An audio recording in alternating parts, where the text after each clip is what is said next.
The Chiefs return to Arrowhead for their home opener to take on an imposing foe. We're going to talk about the game plan against the Baltimore Ravens coming at you right now.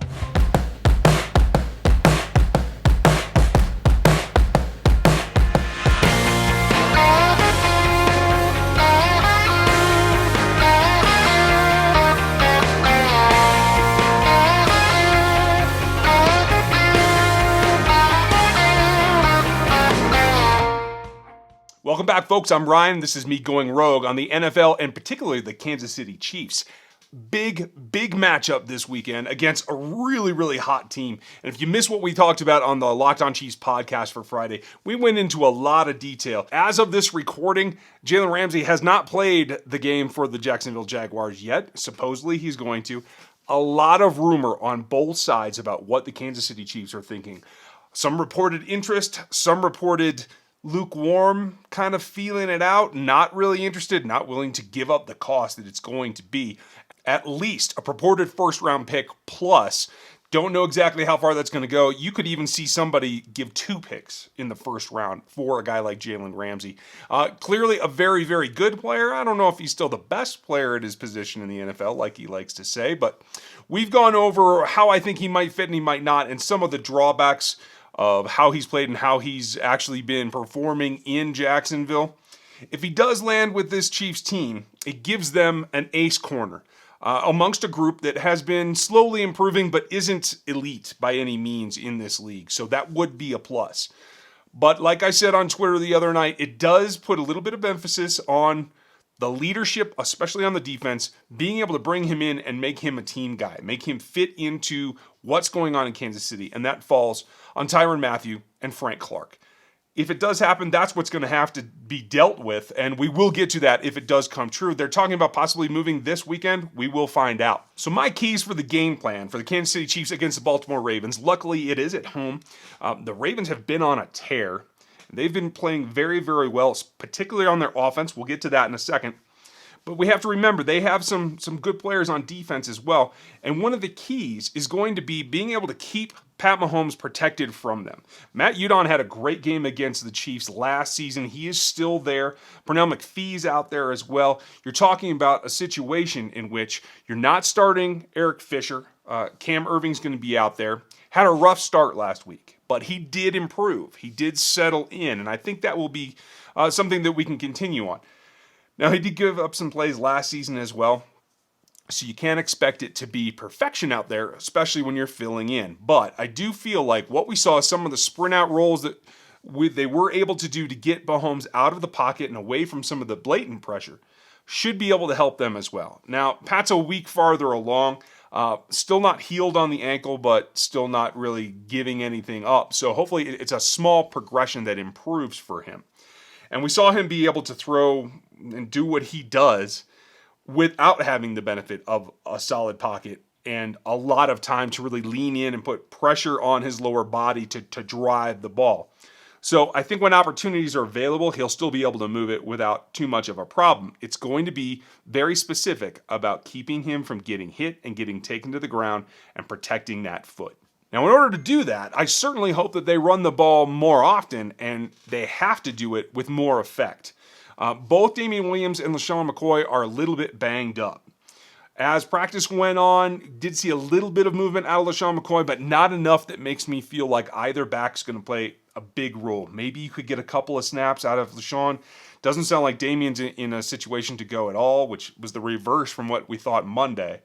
But that leaves a couple of young guys in a good position to be stalwarts, to run inside, to kind of carry the load and beat up the Baltimore defense a little bit. And I do expect that Darrell Williams will be the primary runner, the guy that at least starts, does the inside work, and you'll see Darwin Thompson in kind of a third down back role. Going to see Dat thrown in there, I'm sure, a little bit as well. And I'm really hoping to see Anthony Sherman either probably not run the ball, but at least be in there as a lead blocker sometimes and try to run some power against a stout front that hopefully you can get a little fatigue on, and that will help Pat Mahomes in the passing game as well. On the other side of the ball, Steve Spagnuolo has to get a rush. They have to continue to improve, but this is almost to the point where you have to get a controlled rush so that you are not flushing Lamar Jackson so he takes off without having it be planned. He is going to run some RPOs. I'm sure they're going to get him on his feet and out on the edges on purpose. But the rest of the time, you're trying to rush with contain and keep him in that pocket so that you or your opposite friend can get home. I see this might be a good game for Alex Okafor. The tackles are probably the places that I would tack first and foremost, and I think they're going to give extra attention to Chris Jones and Frank Clark like we've seen a little bit this season. That said, the recipe that I think is most effective for trying to get to Lamar Jackson is to blitz the A-gaps. So I'm very interested to see Damian Wilson in particular, but I know Hitchens can do it as well, and how they roll out the linebacker group. In order to rush Jackson, you have to have a plan, and that plan may include Hitchens, it may include Darren Lee, but one thing you have to do is, especially in longer down situations, I expect them to go into the nickel and dime like we saw last week, probably a little bit more dime, because I feel like a single linebacker, whether it be Neiman or someone else, Neiman did play quite a bit last week, and Sorensen are in a position to play their normal role, but also be a spy. I would not be surprised to see Steve Spagnuolo use a spy on Lamar Jackson to try and keep him contained and understand where he is at all times. Now, when those Chiefs do have the ball, I expect them to try and have to adapt. Earl Thomas has been very vocal about taking away the big plays. And that hints at what they might be doing in the secondary, playing some deep cover 2, maybe some 3. Haven't seen a ton of that yet. I would think that they might give that a shot. But Earl, I think, is really going to be the guy that's going to try and force some of that. Maybe baiting Pat Mahomes, trying to get something done to make a big play, get a turnover. So that tells me that if I am Andy Reid and Pat Mahomes, I want a quick passing game. I want to get the ball out of his hands, and I want to hit that linebacker level to try, without C.J. Mosley out there, to get behind the linebackers and hit those low crossers. A lot of Travis Kelce, who I expect to be bracketed. A lot of Mecole Hardman, and I expect a big game from Hardman. It's one of those deals where you have to take away their best. I think clearly they're going to try and corral what Travis Kelce can do. And Earl over the top will play some of that, Earl Thomas. As well as probably if there's going to be a secondary factor in the pass game, they're going to look at Sammy Watkins again, is my feeling. Trying to see if Demarcus Robinson can repeat his performance, or see what they can do with Mecole Hardman. And I feel like Hardman's coming on. I feel like he's a guy that can get more into the offense. I think his speed is still deceptive, and I think he can get behind the defense a couple of times. I don't think it's going to be a ton there, but I think the intermediate crosser for him is going to be big, and I think some behind the line of scrimmage, some jet sweep action, something of that sort is going to come into play for Mecole Hardman that should help them. And that will help Pat progress from near the line of scrimmage into the intermediate, vary it a little bit depending on what the defense is doing, and then try to keep it nice and tight. Keep it tight for a quarter, maybe a half, with the short to intermediate, and draw those deep defenders up. Once they get there, then look for the play action that's going to let him go deep and do what he wants to do. Again, a number of targets that he can use in that fashion, but I think it's going to take a little bit more setup in this particular ballgame. And the big spotlight for the defense is to know where Mark Andrews is at all times. This team has been a little bit deficient historically, the last few years anyway, against the tight end position, and Andrews has emerged as Jackson's favorite target. A guy that can get loose, is deceptively athletic, and has been producing so far the first 2 weeks of this season. You got to know where he is at all times, and that means maybe a safety, maybe a bracket, maybe putting a speed linebacker on him. Darren Lee didn't have a whole lot of success in coverage last week, ended up with Ben Neiman in there quite a bit. I think you can see Dan Sorensen come in the dime and try to stick to him pretty well.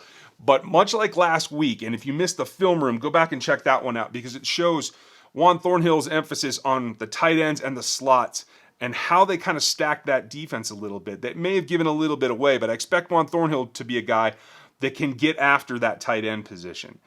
It's going to be something that they're going to feed whenever they're capable in order to set everything else up. And that brings us to really the home run hitter of the Baltimore offense. Very similar to Mecole Hardman is the speed of Marquise Hollywood Brown. My wide receiver 1 from the 2019 draft class has shown up and made an impact, steadily growing in targets and snaps from week 1 to week 2, and is a home run hitter. Much like Hardman, can get loose, can run those deep patterns and has the speed to burn to run past defenses.